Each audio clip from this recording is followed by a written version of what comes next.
مجھے میسیجز ملتے ہیں، میں اس وقت کئی فیملی سے رابطے میں ہوں۔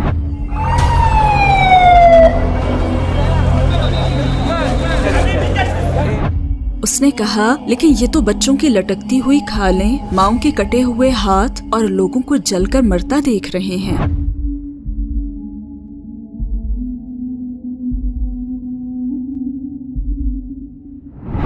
پانی اور بجلی غائب ہے۔ اسرائیل نے بجلی بند کر کے جنگی جرم کیا ہے، انٹرنیٹ نہ ہونے کے برابر ہے۔ انہیں تو یہ بھی نہیں معلوم کہ ان کی فیملیز زندہ ہیں یا نہیں۔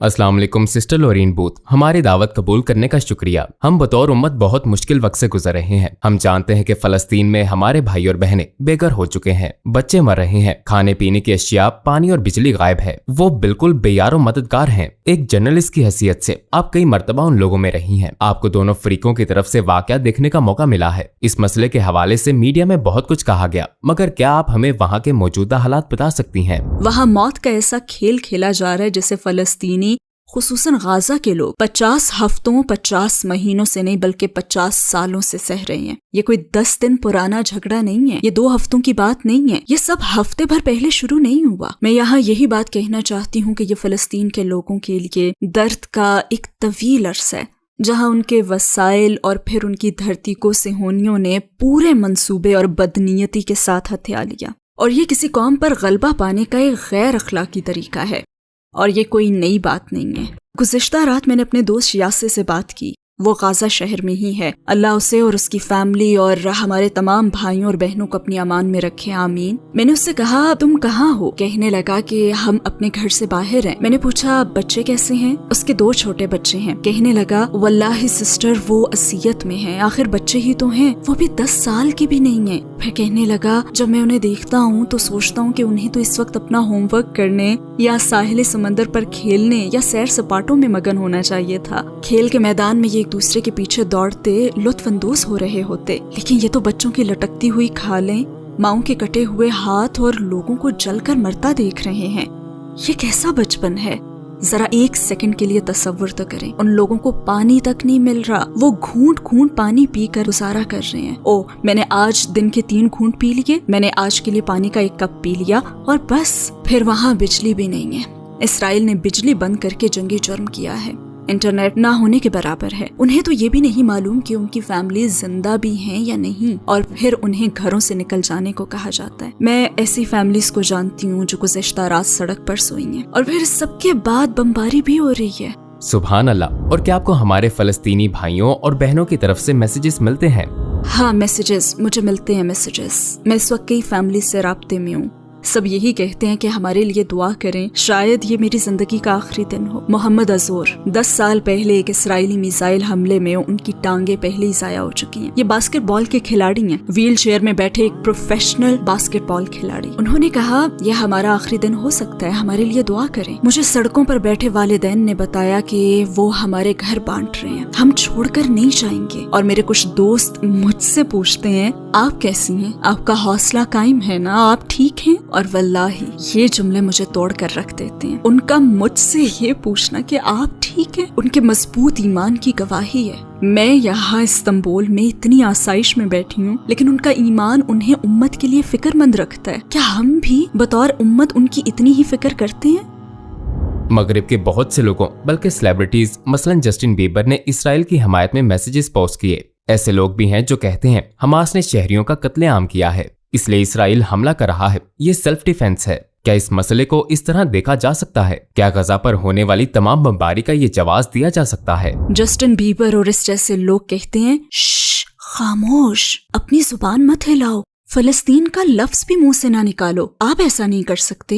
یہ باتیں وہ کہیں گے کیونکہ انہیں صورتحال کا علم نہیں ہے۔ اگر کسی شخص نے گہرائی سے جائزہ ہی نہ لیا ہو کہ فلسطین کے لوگ کس چیز کے لیے جدوجہد کر رہے ہیں تو اسے صورتحال پر تبصرہ کرنے کا بھی کوئی حق نہیں ہے، کیونکہ وہ تو اس درد کو محسوس ہی نہیں کرے گا جس سے وہ لوگ گزر رہے ہیں۔ سبحان اللہ۔ تو صورتحال کا علم نہ رکھنے والی یہ سیلیبریٹیز، شراب خانوں میں بیٹھے یہ لوگ، مغربی دنیا کے یہ لوگ انٹرنیٹ پر بیٹھ کر ٹرولنگ کرتے ہیں۔ ابھی کچھ کہنے کا وقت نہیں ہے، خاموش رہو۔ اگر میں آپ کے گھر میں گھس جاؤں، اعوذ باللہ، اگر میں آپ کے گھر میں گھس جاؤں، آپ کی بیوی کو ماروں، آپ کے بچوں کو قتل کر دوں اور آپ کو گھر سے باہر نکال دوں، اور چند سال بعد آپ آئیں اور گھر واپس لینے کی کوشش کریں اور میں آپ سے یہ کہوں کہ یہ میرا گھر ہے، تو یہاں میں کیا ڈیفینڈ کر رہی ہوں؟ یہ کوئی سیلف ڈیفینس نہیں ہے، جبکہ آپ دوسروں کی زمین پر قبضہ کر کے بیٹھے ہیں۔ یہ منصوبے کے تحت مسلسل لوگوں کو قتل کر رہے ہیں اور انہیں انسانی حقوق سے محروم رکھ رہے ہیں۔ یہ سیلف ڈیفینس نہیں ہے، یہ لوگ شروع سے ہی یہ چاہتے تھے۔ نتنیاہو صرف 2 ہی ہفتے پہلے یورپین یونین یا یونائٹڈ نیشنز میں ایک نقشہ لیے کھڑا ہوا تھا جس میں فلسطین نام کی کسی ریاست کا کوئی وجود ہی نہیں تھا۔ سیلف ڈیفینس تو صرف ایک بہانہ ہے، دراصل ان کا منصوبہ کچھ اور ہے۔ یہی وہ چیز ہے جو وہ چاہتے ہیں۔ اگر آپ اسرائیلی نیوز میڈیا میں ان کے صہیونی سیاست دانوں اور اسرائیل کے نام نہاد حمایتیوں کے منہ سے نفرت انگیز الفاظ سنتے ہیں تو وہ یہی ہوتے ہیں کہ فلسطینیوں کا نام و نشان مٹا دو، ان کے بچوں کو قتل کرو، ان کا وطن چھین لو، انہیں اذیت دو اور مصر کی طرف دھکیل دو۔ ان کا ایجنڈا بالکل واضح ہے۔ یہ سیلف ڈیفنس نہیں ہے، یہ نسلی صفایا ہے، یہ اجتماعی قتل ہے۔ انسان ہونے کے ناطے اگر ہم کسی کا بازو بھی ٹوٹا ہوا دیکھ لیں تو اس کا اثر لیتے ہیں، تو اسرائیلی اتنے بے رحم، اتنے ظالم کیسے ہو سکتے ہیں؟ اتنے خوفناک کام کرتے ہوئے ان ظالموں کا مائنڈ سیٹ کیا ہوتا ہے؟ ان کے دماغ میں کیا چلتا ہے؟ ان کا مائنڈ سیٹ کیا ہے؟ یہ واقعی ایک اچھا سوال ہے۔ اگر آپ کسی کو تکلیف میں دیکھیں اور اس شخص کے لیے آپ میں ہمدردی کا احساس پیدا نہ ہو تو اسے وحشی بن جانا کہتے ہیں، اور وحشی بننے کا یہ عمل 1948 میں صہیونی ریاست کے قیام کے ساتھ ہی شروع ہو گیا تھا۔ وہ اپنی تقریروں میں فلسطینیوں اور عربوں کو کئی مرتبہ 2 ٹانگوں کے مویشی کہہ چکے ہیں۔ یہ بات انہی کے سورسز سے پتہ چلی ہے، کیونکہ مویشیوں کو یہاں سے وہاں ہانکا جاتا ہے نا، تو وہ ہمیں مسلمانوں، عربوں اور فلسطینیوں کو حقیقی انسان ہی نہیں سمجھتے۔ یہ انتہائی خطرناک بات ہے، اور یہ چیز اس نسل کشی کی ایک علامت ہے۔ ایک مشہور لسٹ میں نسل کشی کے لیے 10 اقدامات بیان کیے گئے ہیں، اور ان میں سے ایک یہ ہے کہ ظالم کو مکمل وحشی بنا دیا جائے۔ لہٰذا وہ فلسطینیوں کے بچوں کو بچے سمجھتے ہی نہیں ہیں، وہ انہیں حماس کے حمایتی سمجھتے ہیں۔ میں نے کسی بھی الیکشن میں 6 مہینے کے بچے کا ووٹ نہیں دیکھا۔ اور بات اگر چل ہی رہی ہے تو ہم ایک اور چیز پر بھی بات کر لیتے ہیں۔ آپ نے ضرور سنا ہوگا کہ غازہ کو ایک آزاد قید خانہ کہا جاتا ہے۔ ہاں، آپ نے سنا ہوگا، لیکن ایسا ہے نہیں، یہ ایک حراستی کیمپ ہے۔ تو چلیں ہم اپنے طور پر اسے ایک نام دے دیتے ہیں۔ اگر کسی کو یہ نام پسند نہ آئے تو ہمیں کوئی پرواہ نہیں ہے، ہمیں وہی نام دینا ہے جو صحیح ہے۔ کیا میں بتا سکتی ہوں کہ غازہ حراستی کیمپ کیوں ہے؟ دیکھیں، یہ بات بہت اہم ہے۔ سب سے پہلے تو ہم یہ دیکھ لیتے ہیں کہ قید خانے کا مطلب کیا ہے۔ دیکھیں، قید خانہ ایسی جگہ ہے جہاں مجرم رکھے جاتے ہیں، تو آپ اسے قید خانہ کہہ کر گویا یہ بتا رہے ہیں کہ او ہاں، فلسطینی مجرم ہیں اور وہ سب غازہ نامی اس قید خانے میں ہیں۔ کوئی بھی مرد، عورتیں اور بچے جنہوں نے کوئی جرم کیا ہی نہیں وہ قیدی نہیں ہیں۔ بالکل ٹھیک، انہیں ریاست قیدی نہیں بنا سکتی۔ گڈ۔ دوسری بات، جو شخص قید خانے کو کنٹرول کرتا ہے وہ قیدی کو دن میں 3 مرتبہ کھانا دیتا ہے۔ صحت کی نگہداشت قیدیوں کا حق ہوتا ہے، انہیں صاف پانی ملنا چاہیے۔ اور یہاں ایک انتہائی اہم بات ہے، باہر کی دنیا سے، ان کی فیملی سے انہیں لوگ ملنے بھی آتے ہیں اور انہیں رہائی کی ایک تاریخ بھی دی جاتی ہے۔ لیکن غازہ کے لوگوں پر ان میں سے کوئی بھی بات پوری نہیں اترتی۔ وہ تو 16 سال سے غیر قانونی محاصرے میں ہیں۔ لوگ سوچتے ہی نہیں کہ ان دیے گئے ناموں کا مطلب کیا ہے۔ میں ایک دفعہ ایک کشتی پر اسرائیلی بحری ناکہ بندی کے راستے قبرص سے غازہ جا رہی تھی۔ یہ غازہ میں داخل ہونے کا واحد راستہ ہے، اور یہ غازہ میں سمندر کا ایک علاقہ ہے جہاں ماہی گیری کی جاتی ہے، اور ایک بیکار انٹرنیشنل قانون کے تحت اسے گھیر رکھا ہے، اور اس سمندری علاقے میں ماہی گیروں پر اکثر بمباری کر کے انہیں ہلاک کیا جاتا ہے۔ لیکن وہاں آنے جانے کا کوئی اور راستہ نہیں ہے، وہاں کوئی ایئرپورٹ نہیں ہے، کوئی ریل سسٹم نہیں ہے، وہاں لانے لے جانے کے لیے کوئی بسیں نہیں چلتی۔ لہٰذا حراستی کیمپ کی تعریف یہ ہے کہ ایک ایسی جگہ جہاں مردوں، عورتوں اور بچوں کو ان کے سیاسی نظریات، مذہبی نظریات، خیالات اور نسل کی بنیاد پر کوئی بیرونی طاقت ظلم کے حالات میں رکھتی ہے اور ان کے ساتھ ظالمانہ سلوک کرتی ہے۔ غازہ کے لوگوں نے یہی سب سہا ہے اور اب بھی سہ رہے ہیں، اور یہ صہیونی یہودی حراستی کیمپ پر بمباری کرتے ہیں۔ مبارک ہو۔ یہ سرزمین تاریخ کے مختلف زمانوں میں یہودیوں، عیسائیوں اور مسلمانوں کے پاس رہی ہے۔ کس دور میں یہ زمین سب سے زیادہ پرامن تھی اور کیوں؟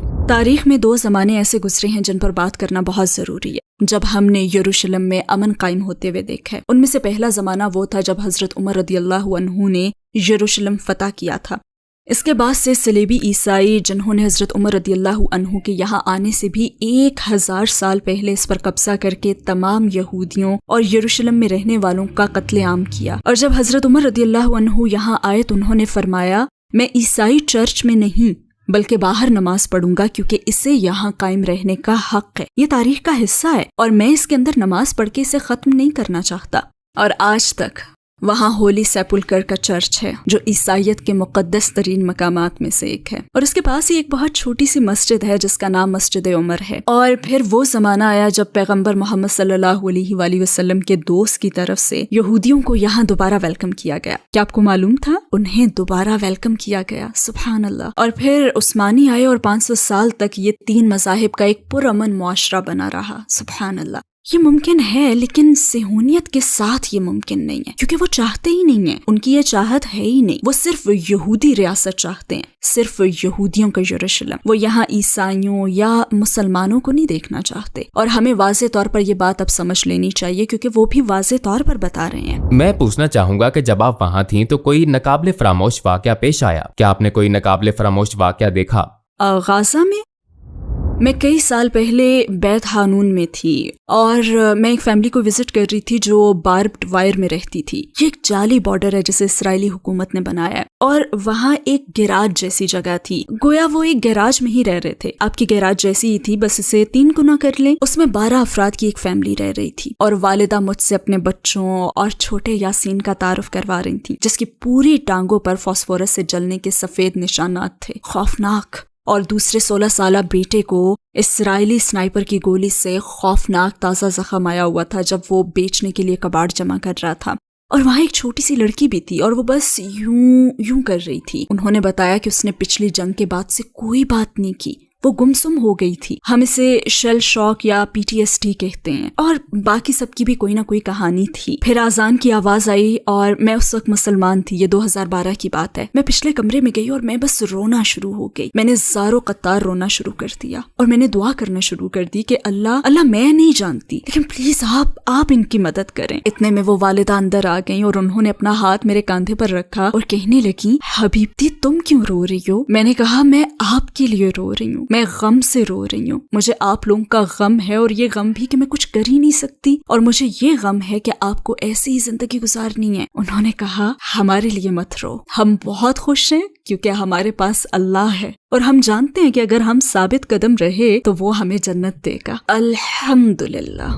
بدقسمتی سے ہم مسلمان بے بسی کے ساتھ اپنے گھروں میں یہ واقعات دیکھ رہے ہیں. آپ ایک ایسے مسلمان سے کیا کہیں گی جو پوچھتا ہے کہ میں اپنے طور پر کیا کر سکتا ہوں؟ خبریں ایسے بچوں کی ہلاکتوں سے بھری پڑی ہیں جو اسرائیلی راکٹوں سے موت کے منہ میں چلے گئے ہیں. مائیں غم اور صدمے سے چیخ رہی ہیں اور باپ بہتے خون کے ساتھ سڑکوں پر مر رہے ہیں کیونکہ اب وہاں زخمیوں کے لیے کوئی بیڈ ہی نہیں بچا. پورا علاقہ تباہ ہو چکا ہے, دھوئیں سے فضا اٹھی پڑی ہے اور لوگ روتے ہوئے بھاگ رہے ہیں. مگر امید کا دامن مت چھوڑنا, اللہ مومنوں کے ساتھ ہے. ہمیں یاد ہے کہ پیغمبر صلی اللہ علیہ وآلہ وسلم نے اس مشہور جنگ میں جب انہیں چند صحابہ کے ساتھ پہاڑوں کی جانب دھکیل دیا گیا تھا اور دشمن ان کا مذاق اڑاتے ہوئے کہہ رہا تھا, دیکھو تمہارے کتنے مشہور جنگجو اور دوست فیملی کے لوگ مر چکے ہیں, تب پیغمبر صلی اللہ علیہ وآلہ وسلم نے فرمایا تھا, اس سے کہو کہ ایک فرق ہے, ہمارے مرنے والے جنت میں ہیں اور تمہارے جہنم میں. اور اللہ بھی قرآن پاک میں یہی فرماتا ہے, اور مت کہو انہیں مردہ جو اللہ کی راہ میں مارے جائیں, بلکہ وہ زندہ ہیں مگر تمہیں اس کا شعور نہیں.